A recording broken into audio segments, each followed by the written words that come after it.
Hey there everybody, and welcome to the channel. I'm your host, Puborama, and in today's video, we are going to be breaking into 6 of the easiest ways to complete missions that you might not have thought about. Now, some of these are obviously things that you probably already do. For example, starting this mission, we are using an Armored Kuruma. And, I mean, everybody loves the Armored Kuruma, mainly because of the fact you can literally just kill anybody with no issues whatsoever. Right now, we are doing Rescue Operation, and as we can see, using the Armored Kuruma, I have taken 0 damage. All I need to do is pop these guys in the head, and there you go. Every single person is now dead. We just gotta wait for our client to get inside of the Kuruma, and we're done. I don't need to worry about dying ever when using the Armored Kuruma.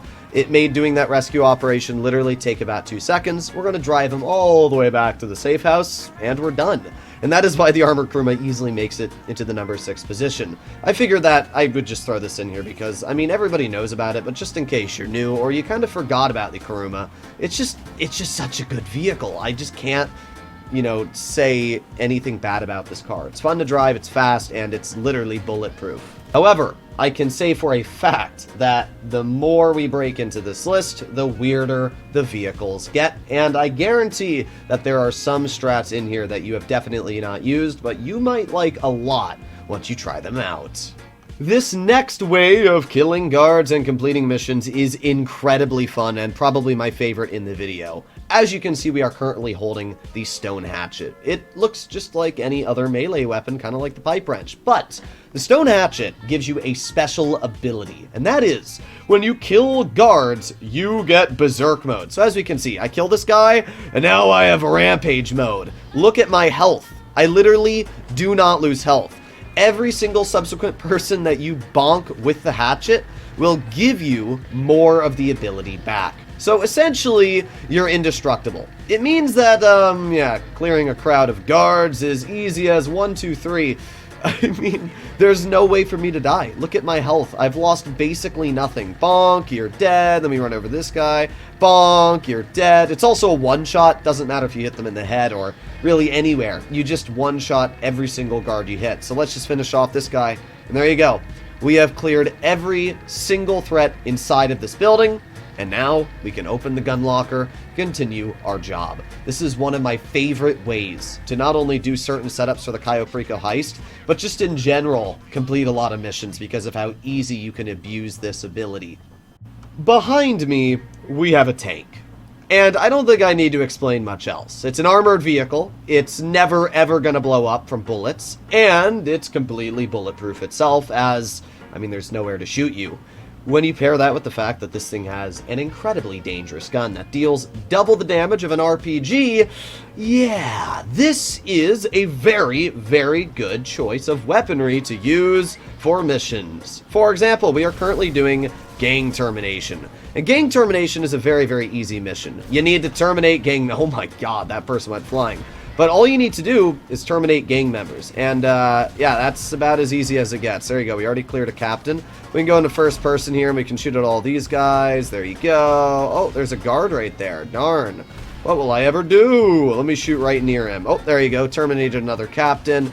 Yeah, I mean, using something like the tank for gang termination or any type of kill mission is just so easy because you're basically indestructible. You can just drive around. You're never going to have to worry about dying. And in return, you just clear everything around you. Oh, we got a guy up here. Let me just clear you. Hello, good sir. How are you doing? Not very well, apparently. All right, let's make our way on through here. Oh, there you go. We eliminated another captain. And if I'm not mistaken, the last captain usually likes to chill in this back area over here. So let's just move on up. Oh, there you go. There's the last captain. Boom, done. So we've cleared this. This is a mission which normally takes a decent chunk of time, but in the tank, I mean, it's really not that much effort. Although the only thing I'm struggling with right now is trying to maneuver it through this area. But there you go, we've completed it. Oh no, there's guards trying to kill us. What will I do? Anyway. Would I recommend to go out and buy a tank just to complete missions? No. I mean, this is literally like a $4 million vehicle. But if you have the Khanjali sitting in your garage and you have no uses for it, well, now you do. Especially because you can literally go into your interaction menu and call it in very, very easily. It just makes using the Khanjali pretty fun, and it actually gives it some use cases to begin with. This next vehicle, in my opinion, is incredibly underrated. We have the Vapid Speedo Custom. The reason this vehicle is super underrated is because a lot of people say, oh, it's just kind of a worse, slower version of the weaponized Tampa. And that's just incorrect. First of all, the weaponized Tampa does not feature any bulletproof protection whatsoever. We can see that the glass on the Speedo Custom has semi-bulletproof capabilities, and the armor paneling around the glass is also bulletproof, which means that it's very hard to actually get shot while using this vehicle.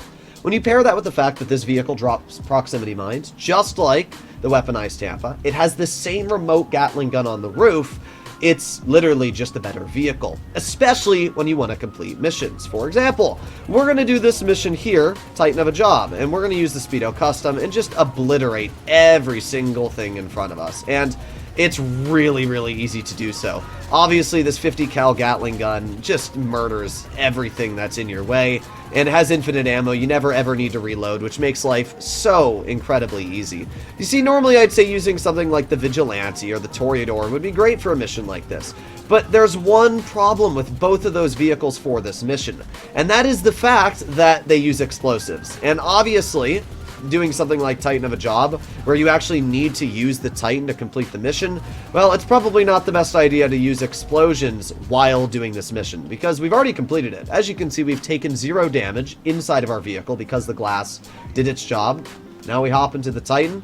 Let's complete the mission. So yeah, the Vapid Speedo Custom is absolutely amazing. It's great for completing any missions very easy, and for any public mode jobs, because it just mows your opponents down. It cannot survive any explosions, so that is one thing you should keep in mind, but in general, it is an absolutely excellent choice, and you definitely won't regret it, especially because it comes for free with your nightclub, and you can upgrade it at level 1. We move on to the Sea Sparrow, not to be confused with the Sparrow that spawns inside of your Kosatka. This is an entirely different vehicle. Well, I mean, they're basically the same. This one doesn't get flares, but it does have the exact same missiles. The big advantage of the Sea Sparrow is that it's got these big pontoons on it. And let's say you're doing any mission that involves water. So right now, we need to blow up a bunch of dinghies, and we're going to go do the Kosatka mission for our Cayo Perico Ice. So we're going to blow up all these dinghies right here, and then we got to search underwater for the sub.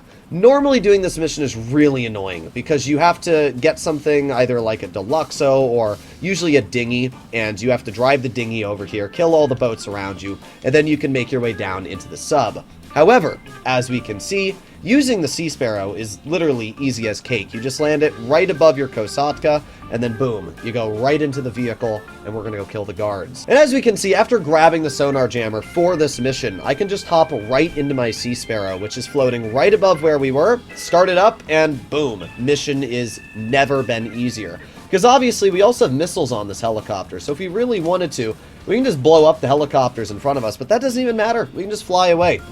This allows any mission that involves water to be super fast. Plus, the Sea Sparrow is great on land as well. I mean, these pontoons make it just as easy to land on any flat surface as it is, and because they're actually so big, it's very easy to just plop it right on the ground. So overall, I think the Sea Sparrow is incredibly underrated. It's actually one of my more preferred helicopters in the game.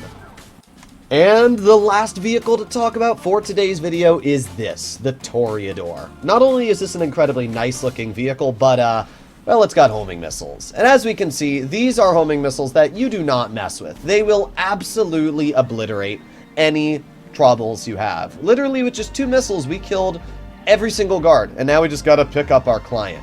And the thing is that the Toreador has unlimited homing missiles. So if you're ever in a situation where you need to use them, you just launch them and boom, they're dead. It's so easy. If there's guards that spawn in front of you that you need to kill, you can instantly home on them. This is one of those missiles that you can literally just shoot at anything and it will kill it. It's the Mark II missiles as well, so it's not like the Oppressor Mark II missiles where they suck.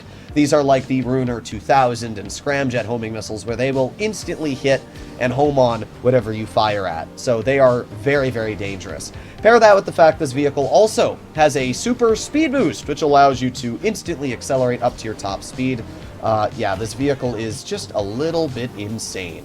The only problem with the Toreador is the fact that it has quite a hefty price tag going for it, and you cannot use it in missions. If you want to use a missile-firing vehicle in missions, the only choice you have is the Vigilante. And while I was tempted to showcase it for today's video, I feel like the Toreador for most general use cases is just a better purchase because of the fact that you'll be using it more in public lobbies, especially if you're trying to complete sale missions. So let me know in the comments down below if you agree or disagree with my picks. I tried to throw some things in here that a lot of people kind of forget about, especially when it comes to things like the Sea Sparrow and the Stone Hatchet. Those are two of my favorite things to use when completing certain missions, especially if you know what you're getting into beforehand. So hopefully you enjoyed today's video. Please consider pressing that subscribe button down below if you did, and I'll see you in the next one. Bye-bye.